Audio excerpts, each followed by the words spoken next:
Hello there, welcome to Agile Positive. This is Vinod Narayan. Is Agile dead? That's one of the titles that I keep reading and watching and listening in podcasts, on LinkedIn, on blog posts, and everywhere. And I always think, is waterfall dead? And the answer is no. If waterfall is not dead, then how can Agile be dead? Because if you look at any person doing any form of Agile, if they're saying that they are Agile, they're doing Scrum, they're doing Kanban, whatever they're doing, do you think any organization or any team would go back to the waterfall way of doing things? Answer is no. Then why are we talking about is Agile dead? I think there's a reason, because a lot of people in the Agile profession, practitioners, be Scrum Masters, product owners, Agile coaches, trainers, there are a lot of people who are looking out for jobs right now. And within the community, the discussion happens, why is it too difficult to get a job? Why is it that is Agile not anymore a thing? Should we change? But the fact is, market is really bad. It is not people who have Agile or Scrum on their title. Everyone is having problems in this market. There's not a lot of opportunities. So it's not about Agile, it's about how the economy is and how the market is and how the employment is and how companies have decided to lay off and not hire people. Maybe they did a lot of hiring without thinking much. So all these things are impacting every single person in every profession, and it is not just an Agile thing. But should there be change? And I think there should be.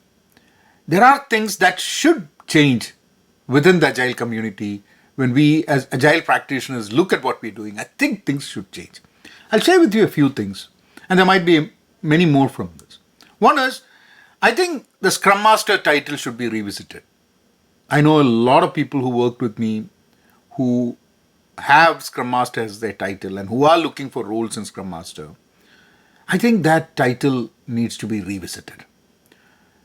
Because Scrum Master is not a title, it is a role, just like product owner is a role. And in most of the companies, you'll find that the program manager acts as a Scrum Master. There are technical leads who act as a Scrum Master. That coaching mentality, that is something that technical leads and program managers, everyone need to have. There are some skills that are needed for being a Scrum Master, being a good Scrum Master, being a servant leader. And those are skills that I think anyone, anywhere, in a corporate world, in the society, anywhere, it's going to be helpful. We will talk about those specific skills of the Scrum Master that can be used by anyone, irrespective of whether you are a Scrum Master or you have it in your title or you don't have it, whatever it is, these are skills that you can use. But I think that Scrum Master title should be revisited. Or the people with Scrum Master title should try to also think about being a project manager, program manager, and not just a Scrum Master. And people who are program managers also start looking about Agile and even acting and wearing the Scrum Master hat whenever that is needed. The second point is, every company needs an Agile office. It can be part of the traditional PMO or it can be separate, but you need an Agile office. You need a few people trying to look at business, the process, the teams, how things are being worked out, and kind of looking at what is the best way things could be done. And that is very important, because unless you have an Agile office, you will not have good Agile folks within the organization, people who are in the journey to being Agile, or at least doing Agile in a proper way. I think it's very important. So that Agile office, the concept of Agile office, even if you have an organization where you don't have good engineering skills, you still have an engineering department. Even if you don't have good program managers, you still have a PMO office. So I think it's important as an organization for leaders to understand that you need an agile office within your PMO or outside your PMO that can actually be agnostic about the various groups that are existing, various silos that are existing, and work across them to bring them all together and make them work in the same cadence and same rhythm. I think that's very important. And the next thing is that we need to have more focus on metrics and value and not just ceremonies and events. Because you can see a lot of companies and teams doing zombie scrum. They have daily stand-ups that go on from 15, instead of 15 minutes, it goes on for 1 hour. Then you have sprint reviews, you have demos, but you have all these events. While those events and ceremonies are important, there should be focus on metrics and value delivery. And while all these ceremonies and events are done in order to achieve value, and how you know whether value is achieved is through the metrics. How do you know you improve? That is through metrics. And I think that focus on metrics and value is important. Then agile professionals, irrespective of what your role is, whether you're a scrum master, product owner, an agile team, I think we need to have a better, tangible way of showing improvement and progress.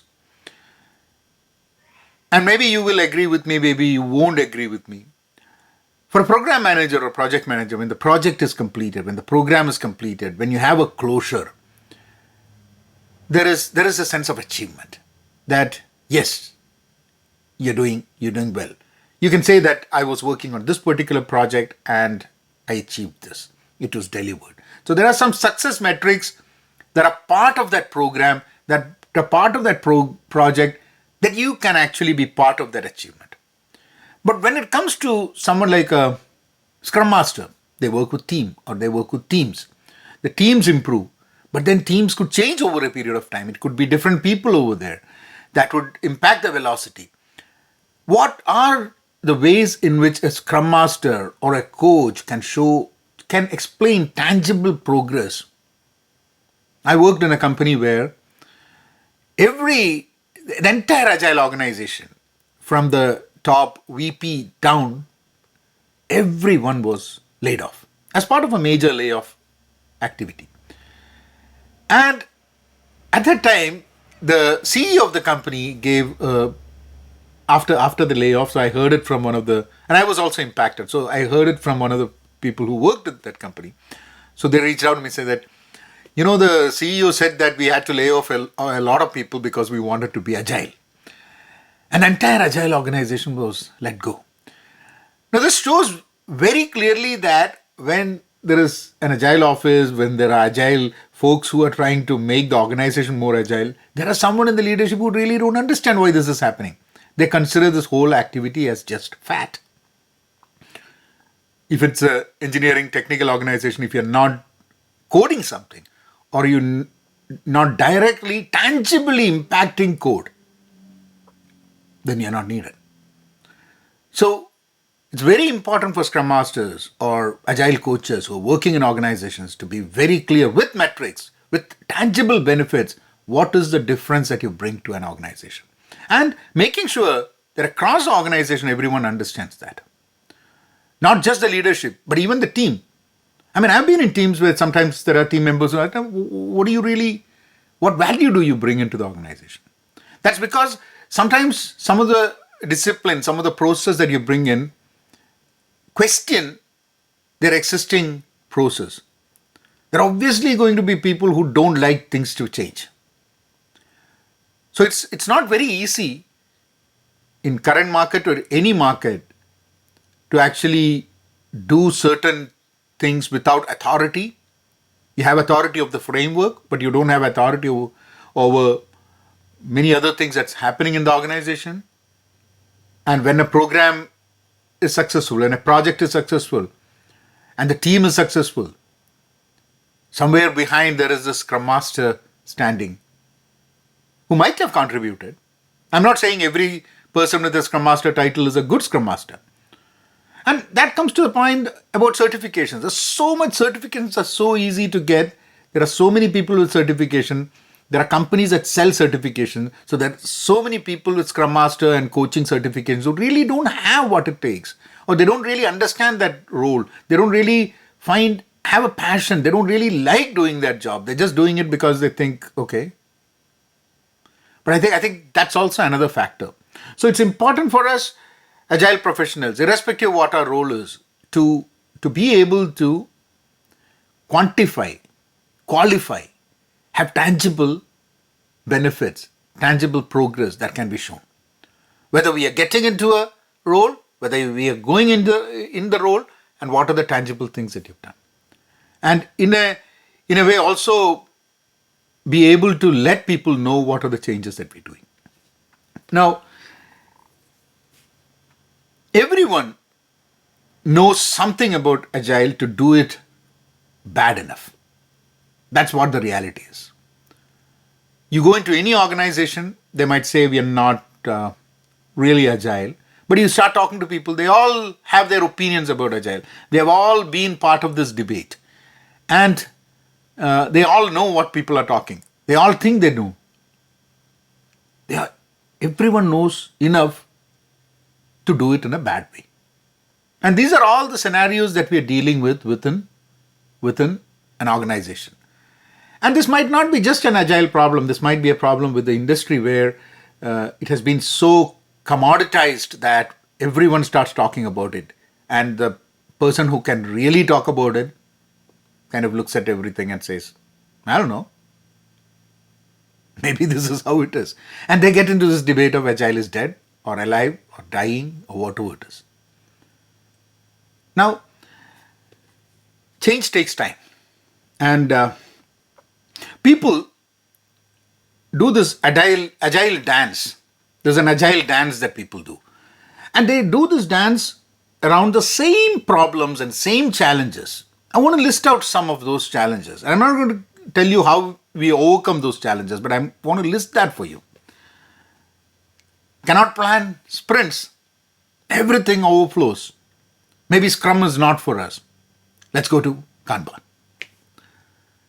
Demos are never working softwares. Forget about them being shippable. They're not even working. QA? No QA. Do we need QA? And you keep debating this thing while at the same time you are shipping buggy code. And no one bothers about the buggy code. This conversation is all on, do you need QA? Do you need separate QA? Who's going to do QA? All those conversation happens when what is delivered is buggy. Are we debating the most important things? Engineering excellence. People don't think about engineering excellence. Engineering excellence kind of decides to hide behind processes. But you cannot be agile if you don't focus on engineering excellence. There are some traditional, very 101 ways of doing engineering in a good way. And agile processes are not going to improve that. You have to start looking at engineering excellence. It will aid. This whole process will aid. So if you're just talking about backlogs and sprint reviews and demos and daily stand-ups and refinement, and never talking about other aspects of engineering like building good code, having code reviews, having test cases written, doing test-driven development, all those things, architectural runways, designing, how and collaborating on those, then what's the big point? So a lot of engineering excellence kind of hides behind this process discussions and debates. No one is discussing flow enough. At the end of the day, it's a flow, right? You don't achieve flow if there is an impediment, and an impediment can happen in a range of ways. It can be infrastructure, it can be environment, it can be skills, it can be culture, it can be collaboration, lack of collaboration, anything can be an impediment. So anything will impact a flow. And people don't talk about flow enough. Is the PM a Scrum Master or vice versa? That question on and on comes with an organization. The Scrum Master and the PM, they look at each other. They go in front of the mirror. They look at the mirror. There's an identity crisis existing. Should the PO be technical? Yeah. I've seen cases that discussion goes in. The PO is not technical enough. Who is a PO? Is the BA or BSA a PO, or is the product manager a PO? So I found that for a BSA BA to be told that you have to play the role of PO, they feel empowered. But at the same time, there are people who are product manager title who are asked to play the role of PO. They kind of feel that that is one step below what their current title is. They don't understand that PO, product owner, is a role. And that's a role that people have to play. And that role demands that certain things to be done in a proper way. There is a sense of ownership. It's not management, it's ownership. And it's a big difference. Big difference in understanding what management is and what ownership is. And what is that ownership? Then we have technical program managers who are not technical. That's not an agile thing, but what is the difference between a TPM and a PM? Are we saying that every program manager should now be a technical program manager? Or are we giving the title technical program manager to every program manager just because that's a title that's fancy now? What does that really mean? What is an epic? What's a user story? How big is an epic? And what is a feature? Why are there no features in Jira? Do we need BRD, FRD, FSD, PRD when we have epics and user stories and features that kind of feature looking things that are called epics or user stories? I don't know. These are all the same problems. When you go to any organization, the same problems, and there is this agile dance by a group of people continuously around the same problems. See, we spent this time, about 17 minutes I was talking, and if you're listening even now, without all these problems that I told, without any of these problems being solved, being addressed, we spoke, and I spoke and you listened for about 18 minutes. And what is the topic? Is Agile Dead? And all these problems exist. So if you are not going to solve all these problems, because these problems exist, and these are not problems created by Agile. These problems exist. Okay, when you talk about Scrum Master, when you talk about Product Owner, yes, these are some terminologies that be used in Agile. But these are roles that, irrespective of what you call them, these are roles that have to be performed by people in order to incrementally create value. So, I think that's all I have to say. You can all go back to saving the world. And just before you go, I think one more thing is there. I think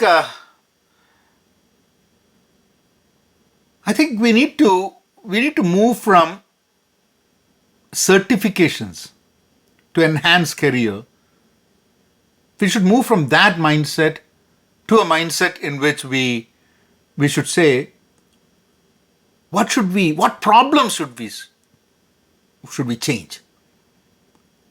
What improvement should we make in order to be a better team, be a better organization, be a better partner, be a better team member?